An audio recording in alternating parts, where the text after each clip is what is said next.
हरतालिका तीज व्रत की आप सभी को शुभकामनाएं। वीडियो में व्रत की संपूर्ण पूजा विधि, सुहाग लेने का नियम, पूजा शुभ मुहूर्त, कब आपको पानी पीना है, जल पीना है और कैसे व्रत खोलना है, पूरी जानकारी वीडियो में है। ध्यान से सुनिएगा, अंत तक बने रहिएगा। जैसे सबसे पहले आप जहाँ पर भी पूजा करेंगे वहाँ पर एक सुंदर स्वरूप में एक स्थान पर आप एक आसन बिछा लीजिए, कोई पटा रख लीजिए और उसके बाद आप अच्छी तरह से जो है इसमें 16 श्रृंगार किए जाते हैं। कुंवारी लड़कियां भी अच्छी तरह से तैयार होकर पूजा करें। पूजा की सामग्री का वीडियो पहले ही मैंने वीडियो पर दे दिया है, आप चैनल में देख सकते हैं। वह वीडियो बहुत आपके काम का रहेगा।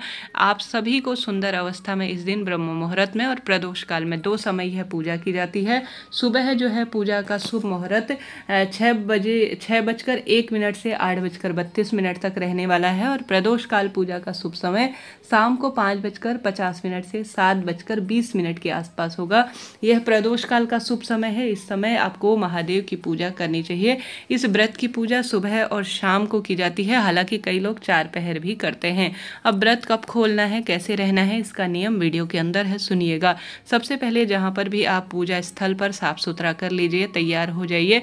उसके बाद अगर आपसे संभव हो तो कलश स्थापन कीजिए, नहीं तो यहाँ पर एक जल का लोटा या दीपक रख लेंगे तो भी पर्याप्त रहेगा। एक मूर्ति प्रतिमा जो महादेव की है वह आपको रख लेनी है और साथ ही मिट्टी के बना सके तो यह पूजा कथा में वर्णित है कि इस दिन मिट्टी के शिवलिंग माँ पार्वती ने पूजन किया था और महादेव को प्राप्त किया था। तो इस दिन माँ पार्वती, महादेव और गणेश जी की भी बना सकते हैं। मैंने गणेश जी और पार्वती जी की नहीं बनाई है क्योंकि वह मूर्ति प्रतिमा में है, 2 हो जाते इसलिए एक ही पर्याप्त है। तो मैंने शिवलिंग बना रखा है, आप देख पा रहे होंगे। इस तरह से आप बड़े स्वरूप में या छोटे स्वरूप में पार्थिव शिवलिंग बना सकते हैं। कलश स्थापन आपको करना है तो एक कलश जिसमें स्वास्तिक बना लीजिए, मुख पर आप मौली बांध लीजिए और कलश के अंदर अपने घर का जल भर लीजिए और विशेष तौर पर इसके अंदर हल्दी की गांठ, 1 रुपये का सिक्का और आवश्यक रूप से थोड़ी दूर्वा और पुष्प और चावल के थोड़ा सा दाने, 5 चीज़ें आप मिलाकर रख दीजिए और उसके ऊपर एक चावल अर्थात पूर्ण पात्र आपको रखना चाहिए। दूर्वा या कोई भी शुभ जो है पत्ती जैसे आम, अशोक की आप 5 रख लीजिए, यह पल्लव कहलाते हैं। दीपक का मुख या इसके ऊपर आप एक नारियल भी रख सकते हैं जिसे श्री कलश कहा जाता है। नारियल रखें तो अति उत्तम है। दीप कलश स्थापित करें तो अति उत्तम है। सबसे पहले पूजा में दीपक ही लगाइएगा। दीपक का मुख पूर्व दिशा की ओर होना चाहिए। सबसे पहले आप अपने हाथ में जल जो बाजार से सामग्री लाए हैं सबसे पहले अपने ऊपर छींटन इसका दीजिएगा। भगवान जी की भी जो सामग्री है बाजार से लाई हुई उस पर भी थोड़ा छींटे दीजिएगा, ठीक है जी।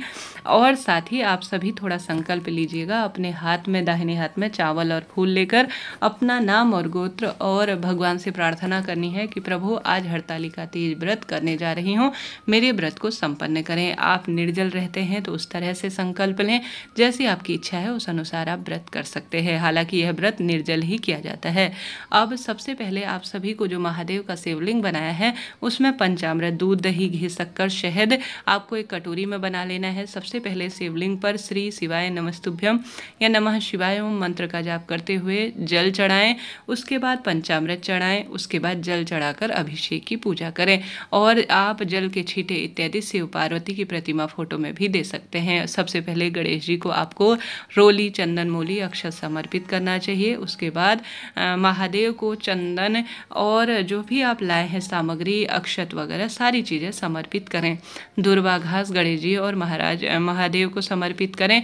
वस्त्र रूपी कलावा समर्पित करें। अगर इस दिन यज्ञोपवीत लाए हैं तो यज्ञोपवीत समर्पित करें। इच्छा शक्ति सामर्थ्य आपकी है। सरलतम पूजा भी इस पूजा को बहुत महान बनाती है और बहुत विशेष बनाती है। माता पार्वती को रोली समर्पित करें, अक्षत समर्पित करें। जो दीप लगाया है उस पर भी आप सभी देवी देवताओं का आवाहन करते हुए रोली, चंदन, मूली, अक्षत छिड़किएगा। जो आपने जो है दीप कलश लगाया है उस पर, यह बहुत शुभ माना जाता है। इसमें वरुण देवता निवास करते हैं और दीप देवता हमारे इष्ट पित्र हमारी पूजा में सम्मिलित होते हैं।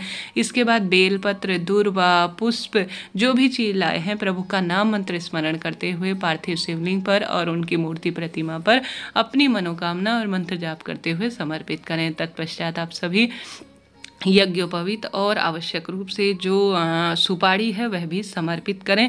बहुत श्रेष्ठ यह पूजा मानी जाती है जो मनोकामना पूर्ति में सहायक होती है।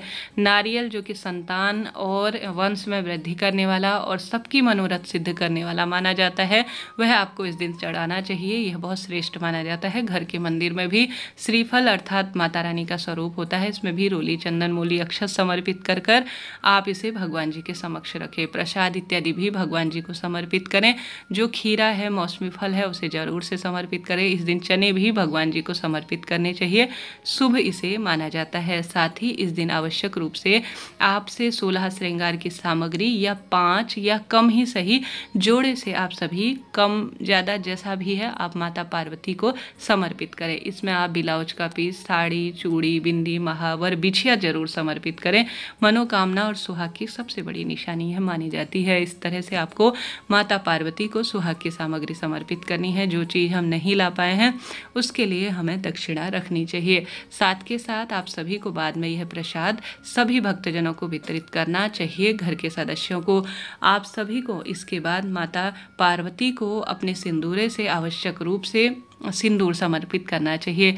आपकी इच्छा है 5, 7 बार, जितनी बार भी आपकी इच्छा है उतनी बार आप माँ पार्वती को समर्पित करें सिंदूर। अब भगवान जी को भोग लगा दिया है तो जल का लोटा भी उनके समक्ष आप रख सकते हैं, यह इच्छा आपकी है। तत्पश्चात आप सभी एक पूजा की थाली में दीपक रखें या कपूर इत्यादि प्रज्वलित कर लीजिएगा।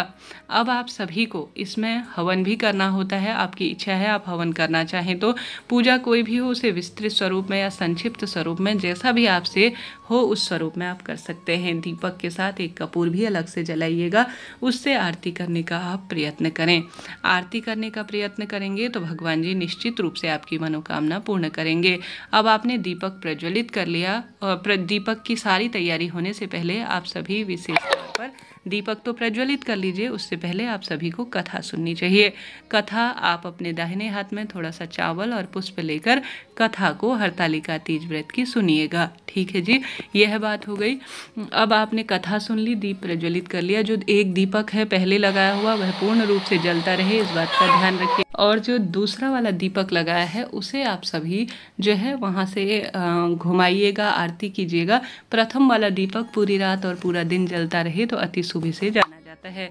अब आप सभी को आरती कर लेनी है परिवार सहित और सभी को यह आरती देनी है। यह पूजा सुबह साधारण सरल की जाती है। व्रत का संकल्प लेकर विधान से पूजन सुबह किया जाता है। अति विस्तृत पूजा, बहुत श्रेष्ठ पूजा प्रदोष काल में की जाती है, जो मैंने पूजा का शुभ समय बताया उस समय। ठीक है जी, व्रत कथा सुने और उसके बाद आरती इत्यादि करें और साथ के साथ हवन, जब आपकी कथा हो जाए, आरती हो जाए, भगवान जी को आप भोग लगा लें, सारी चीज़ें समर्पित करें, उसके बाद आप सभी हवन कीजिएगा।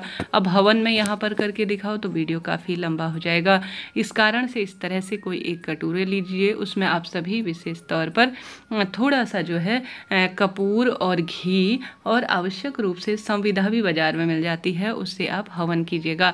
5 या 7 आहुति आप नमः शिवाय ओम महामंत्र की जाप करते हुए इस कटोरे में या हवन की भावना करते हुए जो भी आपके पास बर्तन है उसमें समर्पित कीजिएगा। साथ के साथ जो भगवान जी को भोग लगाया है वह अग्नि के माध्यम से भी वह ग्रहण करें, ऐसी प्रार्थना करते हुए भोग लगाई हुई सभी सामग्री को इसके अंदर समर्पित कीजिएगा। आप भोग में पुआ पूड़ी भी बना सकते हैं, इच्छा शक्ति आपकी है, आपके क्षेत्र अनुसार जैसी पूजा होती है उस विधान से कीजिएगा। इसके बाद माता पार्वती को जो आपने सिंदूर समर्पित किया है, आप माता पार्वती से कहेंगे कि हे माता पार्वती, अपना दुपट्टा लेकर उनके आगे आप जो है भिक्षुक की भांति की, हे पार्वती मैया मुझे अपना थोड़ा सा सिंदूर देकर मेरे सुहाग को जो है अमर करें, मेरे जीवन में खुशियां दे और सौभाग्य में मेरी वृद्धि करे, पति बच्चों की दीर्घायु करे, ऐसी प्रार्थना करते हुए माता पार्वती के मस्तक पर लगाया हुआ सिंदूर थोड़ा सा अपने दुपट्टे से स्वयं भी आप अपने माथे पर धारण करेंगी। इस तरह से यह पूजा होती है जो कि संपूर्ण नियम स्वरूप में मानी जाती है।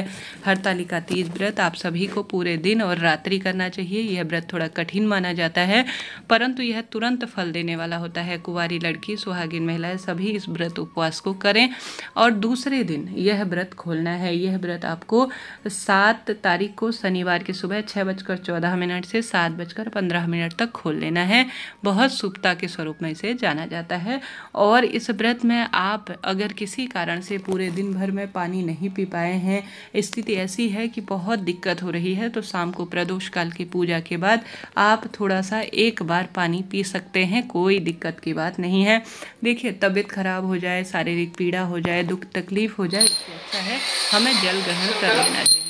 वीडियो उचित उपयोगी रहती हैं तो लाइक करें, शेयर करें, सब्सक्राइब करें। कोई भी प्रश्न हो पूछिएगा। वीडियो पर पहले ही जो है मासिक धर्म में कैसे करें, बाल कब धोने हैं, इसका पूर्ण रूप से विस्तृत वीडियो दे चुकी हूँ, आप देखिएगा।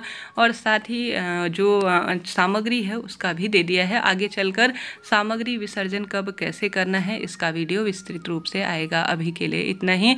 इस दिन आप साड़ी, अपनी सास को साड़ी या जो भी गहने हैं या जो भी आप सुहाग सामग्री या अपनी जेठानी को दान में देना चाहते हैं तो वह भी जरूर से निकालिएगा, अर्थात उन्हें दीजिएगा। ऐसी मान्यता है, यह बहुत बड़ा सुहाग का व्रत होता है। इस दिन कोई ना कोई सुहाग की सामग्री आपको दान करनी चाहिए। अपनी सास को, अपनी जेठानी को, सभी को सुहाग की सामग्री, साड़ी, कपड़े, बिछिया, पायल, जो भी आपकी क्षमता सामर्थ्य है उस अनुसार आप ज़्यादा से ज़्यादा दान कीजिएगा। इस तरह से यह जानकारी थी। हर हर महादेव।